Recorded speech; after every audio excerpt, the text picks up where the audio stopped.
Hello बच्चों। तो आज ये वीडियो क्लास नाइन्थ के बच्चों के लिए बहुत ही ज़्यादा इम्पॉर्टेंट होने वाली है, क्योंकि आज हम इस वीडियो में क्लास नाइन्थ के बच्चों के लिए साइंस विज्ञान का 40 very very important objective question को बताने वाले हैं। और ये जो 40 सवाल है ना बच्चों, बहुत ही अच्छा सवाल है। बोले तो लॉलीपॉप सवाल, ठीक है, बोले तो ये लॉलीपॉप सवाल है। ये सवाल आपके अपकमिंग एग्जाम के लिए, आने वाले एग्जाम के लिए बहुत बहुत ज़्यादा इंपॉर्टेंट है, ठीक है। और इसमें से आप लगभग 35 सवाल को ज़रूर कर लेना चाहिए। अगर आप पढ़ते हो, सही ढंग से आप पढ़ते हो, तो कम से कम 35 सवाल ज़रूर आना चाहिए, ठीक है। तो चलिए वीडियो को शुरू करते हैं और कौन कौन से सवाल है जो दिए गए हैं, सभी सवालों को हम लोग एक एक करके देखते हैं। देखिए, इसका जो सबसे पहला क्वेश्चन है बहुत ही ज़्यादा इंपॉर्टेंट है। पृथ्वी के गुरुत्वीय त्वरण का मान है, ठीक है। तो पृथ्वी की गुरुत्वीय त्वरण का मान कितना बच्चों? 98 मीटर पर सेकंड स्क्वायर, 9.8 मीटर पर सेकंड स्क्वायर, 0.98 मीटर पर सेकंड स्क्वायर, या फिर 0.098 मीटर पर सेकंड स्क्वायर। तो इसका जो राइट आंसर हो जाएगा आप लोग का, पृथ्वी के गुरुत्वीय त्वरण का मान 9.8 मीटर पर सेकंड स्क्वायर, यानी कि ऑप्शन नंबर दूसरा इसका बिल्कुल राइट हो जाएगा, ठीक है। तो याद कर लीजिएगा, पृथ्वी की गुरुत्वीय त्वरण का मान 9.8 मीटर पर सेकंड स्क्वायर है। दूसरा नंबर देखो, सार्वत्रिक गुरुत्वीय स्थिरांक जी का एसआई मात्रक है, ठीक है। तो सार्वत्रिक गुरुत्वीय स्थिरांक जी का एसआई मात्रक जो है ना, वो आपका न्यूटन मीटर स्क्वायर पर केजी स्क्वायर, यानी कि ऑप्शन नंबर तीसरा इसका राइट हो जाएगा। सार्वत्रिक गुरुत्वीय जी का एसआई मात्रक जो है न्यूटन मीटर स्क्वायर पर केजी स्क्वायर। चलिए तीसरे नंबर पे आ जाइए। क्या है? 1 केजी द्रव्यमान वाले पिंड का भार है, ठीक है। तो 1 केजी द्रव्यमान वाले पिंड का जो भार होता है बच्चों, ये 9.8 न्यूटन होता है, ठीक है। ऑप्शन नंबर तीसरा इसका बिल्कुल राइट हो जाएगा। चलिए आगे देखते हैं नेक्स्ट सवाल हम लोग। देखिए, काफी अच्छा सवाल है, काफी लॉलीपॉप सवाल। चंद्रमा की सतह पर किसी वस्तु का भार पृथ्वी की सतह पर उसके भार का कितना गुना होता है, ठीक है। तो बहुत बार बता चुके हैं, कितना गुना? 1/6 गुना, ठीक है। यानी ऑप्शन नंबर 4 इसका बिल्कुल राइट हो जाएगा। चलिए 5 नंबर में आइए। सभी ग्रह सूर्य की परिक्रमा करते हैं, इसका कारण है। तो जितने भी ग्रह है बच्चों अंतरिक्ष में, वो सारे के सारे सूर्य की परिक्रमा करता है। इसका कारण यही है कि गुरुत्वाकर्षण बल, ठीक है। ऑप्शन नंबर 1 इसका राइट हो जाएगा, ठीक है। चलिए आगे देखते हैं नेक्स्ट सवाल। कार्य करने की दर को कहते हैं, तो कार्य करने की दर को हम लोग शक्ति कहते हैं बच्चों, पावर कहते हैं। ऑप्शन नंबर दूसरा इसका राइट हो जाएगा। कार्य करने की दर को शक्ति कहते हैं। चलिए आगे देखते हैं, ठीक है। वीडियो अच्छा लग रहा है तो वीडियो को लाइक कर लेंगे, ठीक है, फटाफट। चलिए आगे बढ़ते हैं। क्या लिखा हुआ है? धनुष की तनित डोरी में कौन सी ऊर्जा संचित होती है? जो दो धनुष होता है बच्चों, ठीक है, जो बाण होता है, उसमें कौन सी डोरी, कौन सी ऊर्जा संचित होती है? तो उसमें स्थितिज ऊर्जा, पोटेंशियल एनर्जी होता है बच्चों संचित, ठीक है। ऑप्शन नंबर 1 इसका राइट हो जाएगा, ठीक है। आगे देखिए नेक्स्ट सवाल यहाँ पे। किसी वस्तु का वेग दुगुना कर दिया जाए तो इसकी गतिज ऊर्जा कितनी हो जाएगी? तो किसी वस्तु का वेग को अगर हम वेलोसिटी को दुगुना कर दे तो उसका गतिज ऊर्जा जो हो जाएगा ना, काइनेटिक ऊर्जा जो हो जाएगा बच्चों, वो चौगुनी हो जाएगा, चौथा 4 गुना हो जाएगा। ऑप्शन नंबर तीसरा इसका राइट हो जाएगा। चलिए आगे देखते हैं नेक्स्ट सवाल। ऊर्जा का व्यावसायिक मात्रक क्या है? तो ऊर्जा का व्यावसायिक मात्रक है जो वो KWH, ठीक है, किलो वाट घंटा। ऑप्शन नंबर दूसरा इसका राइट हो जाएगा, ठीक है। ऊर्जा का व्यावसायिक मात्रक, commercial unit of energy is KWH, है ना। किलो वाट, एच से हावर मतलब घंटा। आगे देखते हैं नेक्स्ट सवाल यहाँ पे 10 नंबर। किसी वस्तु पर 10 न्यूटन बल लग रहा है, चलिए सही है। बल की दिशा में वस्तु 2 मीटर विस्थापित किया गया तो कार्य होगा, ठीक है। तो इसका कार्य कितना होगा? ठीक है, तो कार्य का फॉर्मूला ही क्या होता है बच्चों? ठीक है, कार्य का फॉर्मूला ही होता है कि बल इंटू विस्थापन। क्या होता है? बल इंटू विस्थापन, ठीक है। तो अब देखो यहाँ पे बल कितना दिया हुआ है? बल आपका 10 दिया हुआ है। विस्थापन कितना दिया? 2 मीटर, तो 2 मीटर, ठीक है। गुना कर देंगे तो कितना हो जाएगा? 20, है ना। और कार्य को हम लोग किस में लिखते हैं? तो जूल में लिखते हैं। किस में लिखते हैं भाई? तो जूल में लिखते हैं। तो इसका आंसर हो जाएगा 20 जूल। कहाँ पे है? ऑप्शन नंबर तीसरा में। ऑप्शन नंबर तीसरा इसका राइट हो जाएगा। चलिए आगे देखते हैं नेक्स्ट सवाल। आवृत्ति का एसआई मात्रक है, तो आवृत्ति का एसआई मात्रक जो है ये हर्ट्ज है। क्या है? हर्ट्ज। ऑप्शन नंबर दूसरा इसका राइट हो जाएगा। चलिए आगे देखते हैं नेक्स्ट सवाल। तरंग दैर्घ्य का आवर्तकाल आवृत्ति का संबंध होता है, तो जो इसका संबंध होता है वो होता है F = 1/T, ठीक है। 1/T, T जहां पे आपका क्या है? समय है, ठीक है। आवर्तकाल है, ठीक है, और एफ बराबर आवृत्ति फ्रीक्वेंसी है, ठीक है। तो ऑप्शन नंबर 1 इसका राइट हो जाएगा। आगे देखिए नेक्स्ट सवाल, ध्वनि का वेग किसमें अधिकतम होता है? तो ध्वनि का जो वेग होता है सबसे ज्यादा वो ठोस में होता है बच्चों, ठीक है, ठोस में होता है। ऑप्शन नंबर 1 इसका राइट हो जाएगा। चलिए आगे देखते हैं हम लोग, निम्न में से कौन सा तत्व है? तो इसमें आपको तत्व बताना है। तो हवा तो आपका तत्व नहीं होगा, ठीक है, पानी भी नहीं होगा, लवण भी नहीं होगा। ऑक्सीजन जो है बच्चों ये आपका तत्व है, ठीक है, ऑक्सीजन जो है तत्व है, ये आपके 8वें नंबर पे आता है, ठीक है। इसकी परमाणु संख्या कितनी है? 8 है, ठीक है। तो ऑक्सीजन क्या है? एक तत्व है।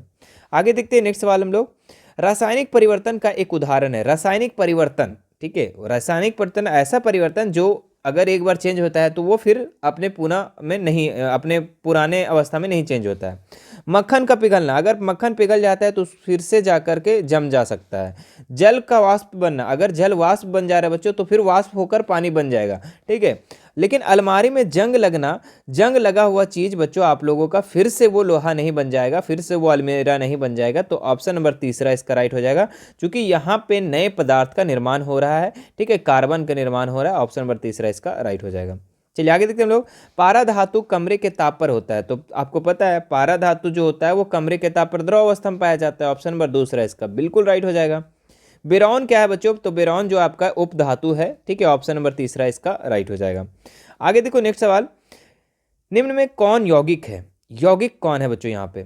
ठीक है, तो यौगिक आपका नमक हो जाएगा, क्योंकि नमक जो है आपका NaCl, ठीक है, मतलब सोडियम और क्लोरीन का मिक्सर है, ठीक है। तो ऑप्शन नंबर 4 इसका राइट हो जाएगा। कौन सा तत्व मुक्त परमाणु के रूप में पाया जाता है? तो इसमें अगर हम देखें तो आर्गन जो है बच्चों ये आपका मुक्त परमाणु के रूप में पाया जाता है। ऑप्शन नंबर तीसरा इसका राइट हो जाएगा। आगे देखते हैं हम लोग अगला सवाल, जल के एक अणु में हाइड्रोजन एवं ऑक्सीजन का भार का अनुपात कितना होता है? ठीक है, तो जल का सूत्र क्या होता है? H2O। क्या होता है? H2O, ठीक है। जहाँ पे हाइड्रोजन आपका एक है, ठीक है, एक है, एक इसका द्रव्यमान होता है, और कितने हाइड्रोजन है? 2 और ऑक्सीजन कितना है बच्चों? तो 16 है, ठीक है। तो 2 और 16 अगर इसको काटे तो 1 दूनी 2, 8 दूनी 16, यानी कि 1:8 इसका राइट आंसर हो जाएगा। ऑप्शन नंबर 2 क्लियर है? ऑप्शन नंबर 2 इसका राइट हो जाएगा, 1:2, ठीक है, 20 नंबर का। चलिए आगे बढ़ते हैं हम लोग नेक्स्ट सवाल में। नेक्स्ट सवाल हमारा क्या है? 21 नंबर है ना। 21 नंबर हमारा जो है आपका, आवोग्रादो संख्या का मान क्या है? तो आवोग्रादो का संख्या का जो मान होगा बच्चों ये 6.022 इंटू 10 का पावर 23, यानी ऑप्शन नंबर तीसरा इसका राइट हो जाएगा। आगे देखो नेक्स्ट सवाल यहाँ पे, 8 ग्राम CH4 में कितने मोल है? ठीक है, तो 8 ग्राम CH4 में कितना मोल हो जाएगा बच्चों? तो ये 0.5 मोल हो जाएगा। कितना हो जाएगा? 0.5 मोल। ऑप्शन नंबर 2 इसका राइट हो जाएगा। आगे देखिए 0.5 मोल H2O का द्रव्यमान होगा, ठीक है। तो देखिए इसका एक फॉर्मूला होता है, ठीक है। इसका आपका क्या पूछ रहा है? द्रव्यमान पूछ रहा है। जहां पे आपका द्रव्यमान निकालने के लिए आपको बच्चों कितना मोल दिया हुआ है? 0.5 मोल दिया हुआ है, और ऊपर होता है द्रव्यमान, ठीक है। क्या होता है ऊपर? द्रव्यमान, ठीक है। मोल बराबर होता है द्रव्यमान बट्टा अनुभार। अनुभार हम लोग का कितना हो जाएगा बच्चों? जल का, तो जल का हो जाएगा इधर 2, हाइड्रोजन का 2, चूंकि 2 हाइड्रोजन है, और ऑक्सीजन का कितना होता है? 16, तो 16 और 2 18, ठीक है। और 0.5 को हम गुना कर देंगे 18 से, और इधर क्या हो जाएगा? द्रव्यमान, क्योंकि 18 नीचे है तो इधर आके डिवाइड में हो जाएगा, ठीक है। चलिए, तो 18 को 5 से गुना करेंगे तो 90, कितना हो जाएगा? 18 × 90 पॉइंट लगा देंगे तो कितना हो जाएगा? द्रव्यमान इज इक्वल टू 9। द्रव्यमान जो हो जाएगा वो कितना निकल जाएगा? 9 निकल जाएगा बच्चों, 9 ग्राम। ऑप्शन नंबर दूसरा इसका राइट हो जाएगा। क्लियर है? चलो आगे देखते हैं हम लोग इसको और बेहतरीन तरीके से बच्चों आप लोगों को हम बताए हैं, और भी पेपर में, पिछले मॉडल पेपर में भी हम सॉल्व करवाए हैं इसको, ठीक है, आप देख सकते हो उन्हें जाके। केनाल किरणें किसका किरणपुंज है? तो ये आपका प्रोटॉन का है बच्चों, याद रखिएगा। केनाल किरणें किसका किरणपुंज है? प्रोटॉन का है। चलिए आगे देखते हैं, हाइड्रोजन परमाणु में कौन सा कण नहीं होता है? तो न्यूट्रॉन नहीं होता है बच्चों। हाइड्रोजन परमाणु में न्यूट्रॉन नहीं होता है, याद रखिएगा। प्रोटॉन होता है, इलेक्ट्रॉन होता है, लेकिन न्यूट्रॉन नहीं होता है। सोडियम का सही इलेक्ट्रॉनिक विन्यास कौन सा है? तो सोडियम जो है बच्चों आपका Na जो है आपका 11 नंबर पे आता है, और इसका इलेक्ट्रॉनिक विन्यास जो होता है 281। क्या होता है? 281। बहुत ही अच्छा सवाल है, बहुत ही लॉलीपॉप सवाल है, बहुत बार एग्जाम में पूछा गया सवाल है। तो ऑप्शन नंबर तीसरा इसका बिल्कुल सही हो जाएगा। चलिए आगे देखते हैं नेक्स्ट सवाल, जंतु जगत का सबसे अधिक विकसित समूह, ठीक है। तो सरीसृप वर्ग, पक्षी वर्ग, मत्स्य वर्ग, स्तनधारी वर्ग। चलिए इसका कमेंट करके बताइए, बहुत ही अच्छा सवाल है। इसका आप लोग कमेंट करके बताइए इसका उत्तर क्या होगा। ठीक है, जंतु जगत का सबसे विकसित समूह क्या है। आगे देखते हैं नेक्स्ट सवाल, एनीलिडिया में पाए जाने वाले उत्सर्जित तंत्र को कहते हैं। तो एनीलिडिया में पाए जाने वाले उत्सर्जित तंत्र को हम लोग नेफ्रिडिया कहते हैं बच्चों। ऑप्शन नंबर दूसरा इसका बिल्कुल राइट हो जाएगा। चलिए आगे देखते हैं हम लोग, बुकलंग पाया जाता है। बुकलंग पाया जाता है किस में पाया जाता है बच्चों, तो बिच्छू में। बुकलंग किस में पाया जाता है, तो बिच्छू में पाया जाता है, याद रखिएगा। पक्षियों और मेंढकों में रक्त की प्रकृति होती है, पक्षियों और मेंढकों की रक्त प्रकृति जो होती है वो असमान होती है। कैसी होती है, असमान। ऑप्शन नंबर दूसरा इसका राइट हो जाएगा।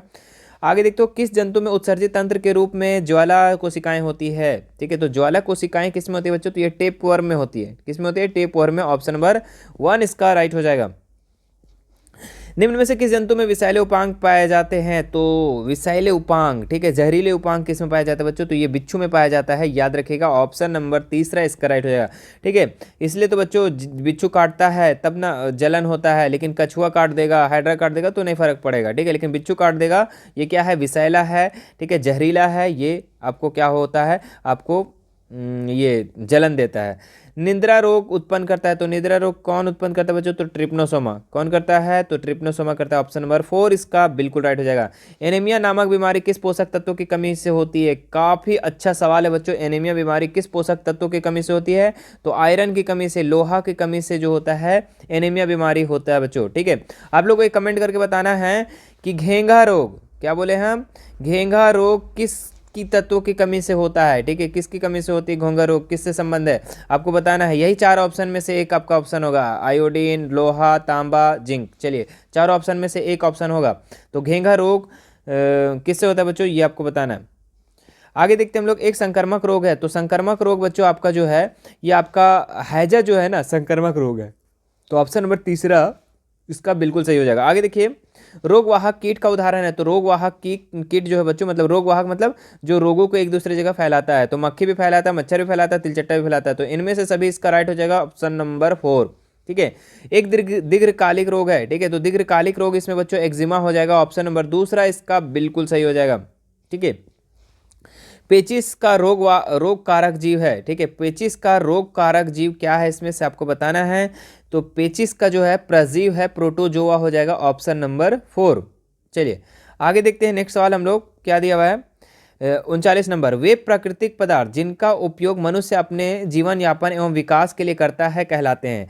तो वे प्राकृतिक पदार्थ जिनका उपयोग मनुष्य जीवन यापन करने के लिए कहते हैं उसको हम लोग प्राकृतिक संपदा कहते हैं, नेचुरल रिसोर्स कहते हैं बच्चों। ऑप्शन नंबर 3 इसका बिल्कुल सही हो जाएगा। 14 नंबर देखो, पृथ्वी की ऊपरी उपजाऊ सतह को चट्टानों के अपक्षय से बनती कहलाती है। तो पृथ्वी का जो उपजाऊ सतह जो चट्टानों के अपक्षय से बनता है उसको हम लोग मृदा कहते हैं, सोयल कहते हैं। ऑप्शन नंबर 1 इसका बिल्कुल राइट हो जाएगा। ठीक है, तो ये था बच्चों आप लोगों का 40 महत्वपूर्ण सवाल। ठीक है, मुझे आशा है कि आपको ये वीडियो पसंद आया होगा और सारा सवाल आप लोगों को याद भी हो गया होगा। काफ़ी इजी सवाल था, काफ़ी सारे सवाल आपके लॉलीपॉप सवाल थे। ठीक है, कितने लोग मानते हैं कि ये सारे सवाल लॉलीपॉप थे, नीचे कमेंट करके बताओ फटाफट।